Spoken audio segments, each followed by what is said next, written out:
Guys, कैसे हैं आप लोग। आई होप कि आप लोग काफ़ी अच्छे होंगे। कॉमर्स पाठशाला में मैं आपका स्वागत करता हूं। आज का हमारा टॉपिक होने वाला है classification of cost of capital. काफ़ी ज़्यादा इंपॉर्टेंट टॉपिक है एग्जामिनेशन के पॉइंट ऑफ व्यू से, तो मैं चाहूँगा कि आप इस वीडियो को पूरा देखें। साथ ही साथ मैं बताना चाहूँगा कि आप हमारे प्लेलिस्ट पे विजिट कीजिए। प्लेलिस्ट में बहुत सारी वीडियोज़ बनी हुई हैं ऑलरेडी, जिसको देख करके आप बहुत अच्छे मार्क्स एग्जामिनेशन में ला सकते हैं। काफ़ी यूज़फुल वीडियोज़ हैं वो।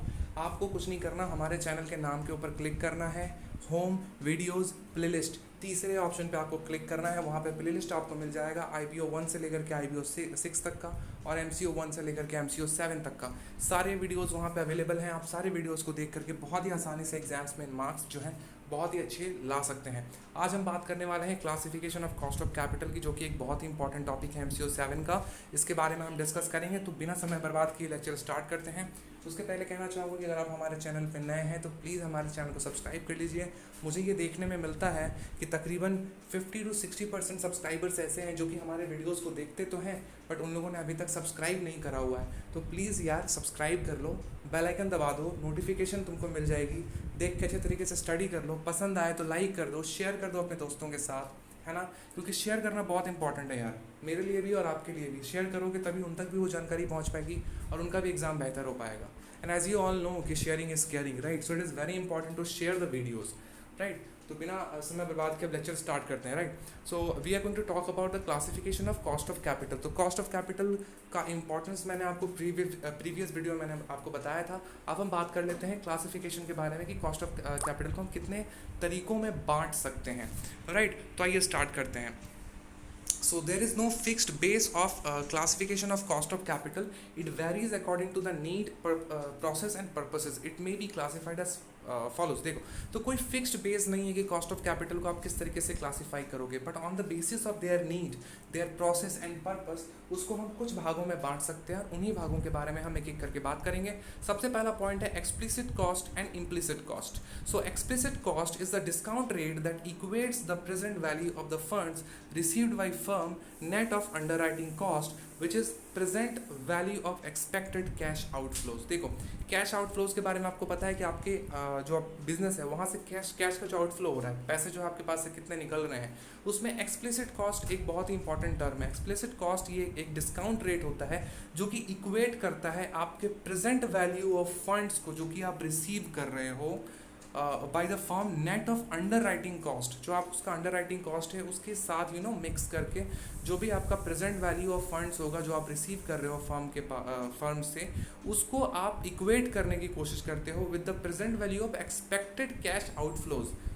आप समझ में, आपको यहाँ पे दो टर्म की बात की जा रही है, मतलब दो चीज़ें हैं यहाँ पे। एक तो वो जो आप अपने फंड को रिसीव कर रहे हो, है ना, अपने फर्म के पास से, जो अपने फंड को आप रिसीव कर रहे हो अपने फर्म के पास से, और दूसरा उसी फंड का आप इस्तेमाल कर रहे हो, मतलब आपका कैश आउटफ्लो हो रहा है। तो दोनों के बीच में जो इक्वेशन तैयार होगा, जो इक्वेट आप करोगे, उसको हम कहेंगे एक्सप्लिसिट कॉस्ट, है ना। मतलब सपोज एक छोटा सा एग्जांपल मैं आपको देता हूँ कि सपोज आपके पास 100 रुपये आ रहे हैं, फर्म के पास से फंड के रूप में आपके पास जो है 100 रुपये आ रहा है और आप 90 रुपये जो है खर्च कर रहे हो, तो 10 रुपये का जो आपका गैप आ गया, इसको आप क्या करोगे, कैसे दिखाओगे। तो उस चीज़ के लिए जो एक्सप्लिसिट कॉस्ट है, यहाँ पे आपको इसके तहत आपको डिस्काउंट प्रोवाइड करना होगा। ये एक तरह का डिस्काउंट रेट होता है। Explicit cost is a kind of discount rate that equates the present value of funds receive. जो प्रेजेंट वैल्यू है, जो फंड रिसीव आप कर रहे हो, उसका जो प्रेजेंट वैल्यू है उसको इक्वेट किया जाएगा with the cash, with the expected cash outflows, जो पैसे आपके पास से बाहर निकलेंगे उसके साथ, है ना। तो एक्सप्लिसिट कॉस्ट एक तरह का डिस्काउंट रेट है जहाँ पे आप इक्वेट कर रहे हो जो पैसे आप रिसीव कर रहे हो उसको किसके साथ कर रहे हो, जो पैसे आपके पास बिजनेस के पास से निकल रहे हैं उसके साथ आप उसको इक्वेट कर रहे हो, बराबर करने की कोशिश कर रहे हो, उसको कहेंगे एक्सप्लिसिट कॉस्ट। आई होप कि आपको समझ में आ गया होगा। दस, it is the rate of return of the cash flows of financing opportunity. तो इसको हम क्या कहेंगे, the rate of return of the cash flows of financing opportunity. किसी भी फाइनेंसिंग अपॉर्चुनिटी, मतलब जहाँ पे आपको फाइनेंस करना है वहाँ पे आपको एक अपॉर्चुनिटी आपको दिख रही है कि वहाँ पे फाइनेंस करेंगे तो हमारा रिटर्न जो है वो अच्छा आएगा, है ना। तो ये एक ऐसा रेट ऑफ रिटर्न है जहाँ पे जब आप पैसे लगाते हो तो आपको पता होता है कि इतना परसेंटेज जो है आपको रिटर्न हो सकता है। तो एक्सप्लिसिट कॉस्ट का मतलब है जो आपका बिजनेस, आपने जो पैसे आपको लगाए उससे एक्स्ट्रा आपको कितने पैसे मिल रहे हैं।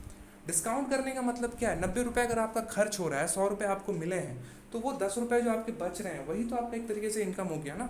वही तो एक तरीके से आपके लिए एक फाइनेंसिंग अपॉर्चुनिटी हो गया कि चलो 100 रुपये का हमारा प्रोजेक्टेड जो है प्राइस था, लेकिन 90 रुपये में काम हो जा रहा है ना। तो ये डिस्काउंटेड एक तरह का रेट होता है जिसका इस्तेमाल आप करते हैं, और इसी को हम कहेंगे एक्सप्लिसिट कॉस्ट।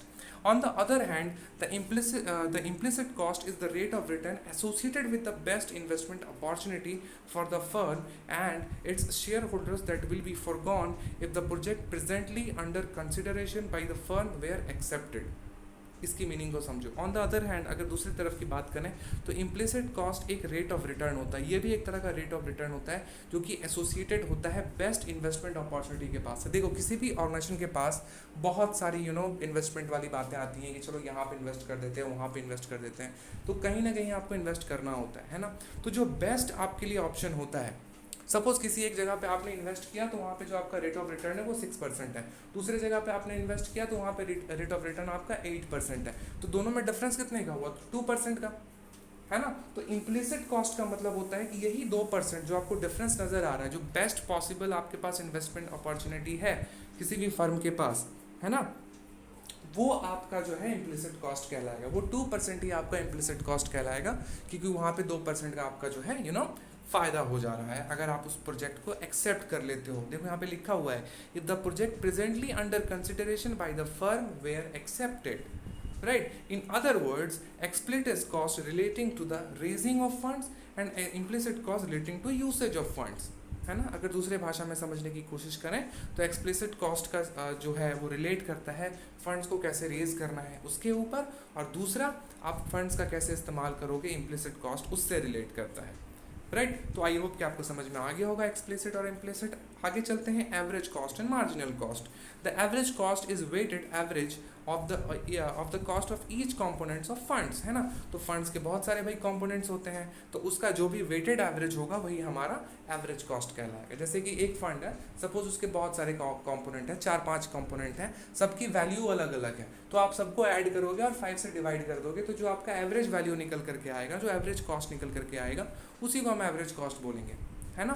वेटेड एवरेज जो सबका वेट है उसको आपने ऐड प्लस, देखो मैंने बहुत ही सिंपल तरीके से बताया, पांचों को ऐड करके उसको 5 से डिवाइड कर देना है। इन प्रैक्टिकल फॉर्म फाइनेंशियल मैनेजमेंट में इसके लिए बहुत सारे फॉर्मूलाज हैं जिसका इस्तेमाल किया जाता है, बट मैं आपको सिंपल तरीके से समझाने की कोशिश कर रहा हूँ कि वेटेड एवरेज मेथड का मतलब है कि जो भी आपके कंपोनेंट्स ऑफ फंड्स हैं उसको ऐड करके एक वैल्यू से माइनस कर देना, आई मीन डिवाइड कर देना, जिससे आपका एवरेज कॉस्ट निकल करके आ जाएगा। एक और तरीके से मैं अगर आपको समझाऊँ तो सपोज आपने 2 चीज़ें खरीदी हैं, एक का दाम है 100 रुपये, एक का दाम है 50 रुपये, आपका उसकी एवरेज कॉस्ट निकालना है, तो 100 और 50 को 2 से डिवाइड कर दें, क्योंकि 2 प्रोडक्ट हैं, तो 150 डिवाइडेड बाई 2 मतलब 75, तो 75 आपका एवरेज कॉस्ट हो गया, है ना। तो ऐसे करके after ascertaining the cost of each source of capital, appropriate ways are assigned to each component of capital। अब जब आपने जो आपका कॉस्ट है उसको जब आपने निकाल लिया तो फिर आपने उसको असाइन कर दिया with the each component of capital, capital का जो भी कंपोनेंट है उसके साथ आपने उसको जोड़ दिया। Marginal cost of capital is the weighted average cost of new funds raised by the firms. अब मार्जिनल कॉस्ट ऑफ कैपिटल क्या है? देखो एवरेज कॉस्ट तो आपको पता है जो एवरेज निकल गया, मार्जिनल मतलब मार्जिनली जब आप नया फंड इशू कर रहे हो, आई मीन रेज करने की कोशिश कर रहे हो, तो मार्जिनली जो डिफरेंस आ रहा है नए फंड्स को रेज करने में, है ना, जो कॉस्ट ऑफ कैपिटल उसका जो डिफरेंस आ रहा है उसको हम कहेंगे आपका मार्जिनल कॉस्ट। देखो यहाँ पे लिखा हुआ marginal cost of capital is the weighted average cost of new funds.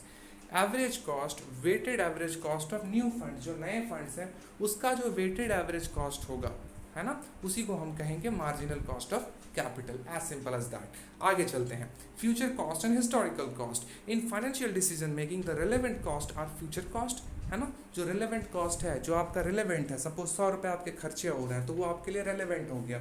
120 रुपये आपने एस्टिमेट किया था बट खर्चा सिर्फ 100 रुपये है, तो रिलेवेंट कौन सा है? 100 रुपये है ना, तो उसको हम बोलेंगे फ्यूचर कॉस्ट, क्योंकि वही होने वाला है इन फ्यूचर, है ना।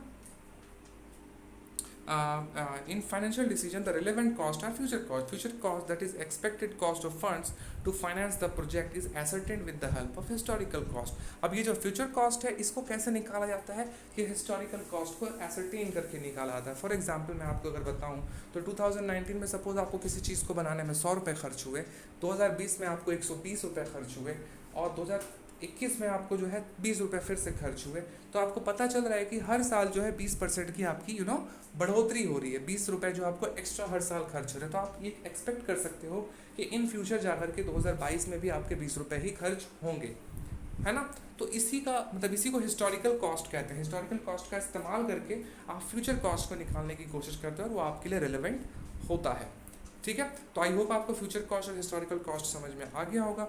अब चलते हैं आखिरी टॉपिक की तरफ, जो कि है specific cost and combined cost. So the cost of individual components of capital R specific cost of capital. तो स्पेसिफिक कॉस्ट का मतलब क्या हो गया कि जब कैपिटल का, देखो कैपिटल के बहुत सारे कंपोनेंट होते हैं, जब आप बैलेंस शीट चेक करोगे तो कैपिटल के बहुत सारे कंपोनेंट आपको नजर आएंगे, है ना। तो सबका एक स्पेसिफिक कॉस्ट होता है, सबका एक स्पेसिफिक कॉस्ट होता है और उसे ही हम कहेंगे स्पेसिफिक कॉस्ट ऑफ कैपिटल, है ना। देखो यहाँ पे लिखा हुआ है the cost of individual components of capital. Capital का जो इंडिविजुअल कंपोनेंट होगा उसका जो कॉस्ट होगा उसको हम स्पेसिफिक कॉस्ट बोलेंगे। The combined cost of the capital is the average cost of the capital as it is inclusive of cost of capital from all sources.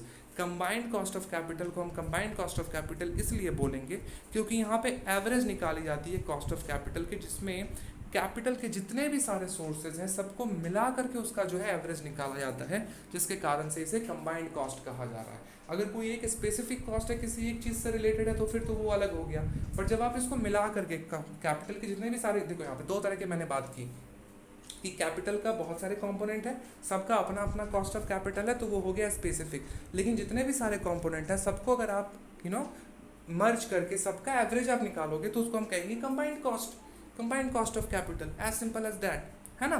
A capital budgeting decisions combined cost of capital is used for accepting rejecting the proposal, ठीक है। तो capital budgeting decision में क्या होता है, जो combined cost of capital होता है उसका इस्तेमाल होता है किसी भी प्रपोजल को एक्सेप्ट या फिर रिजेक्ट करने के लिए, ना कि स्पेसिफिक कॉस्ट का, क्योंकि स्पेसिफिक कॉस्ट तो किसी एक चीज़ से जुड़ा होगा ना, राइट। तो कंबाइंड कॉस्ट का इस्तेमाल यहाँ पे होता है, ना कि स्पेसिफिक कॉस्ट का। तो ये भी आपको याद रखना काफ़ी ज़्यादा इंपॉर्टेंट आपके लिए हो जाता है, राइट। तो आई होप कि आपको ये वीडियो लेक्चर पसंद आया होगा, जहाँ पे मैंने आपको different types of cost of capital निकालने के बारे में बताया कि कॉस्ट ऑफ कैपिटल कितने तरह का होता है। आई होप कि आपको ये लेक्चर पसंद आया होगा, classification of cost of capital. अगर पसंद आया है तो प्लीज़ लाइक कमेंट और शेयर कर दो, अपने दोस्तों के साथ शेयर करो ताकि उनको भी इस बात की जानकारी हो पाए कि वीडियोस अपलोड हो रही हैं कॉमर्स पाठशाला पे, और वो इन सारे वीडियोस को देख करके प्लस जो प्रीवियस अपलोडेड वीडियोस हैं उनको भी देख करके उनके मार्क्स जो हैं बहुत ही अच्छे आ सकते हैं अगर वो इन सारे वीडियोज़ को अच्छी तरीके से वॉच करें, ठीक है ना।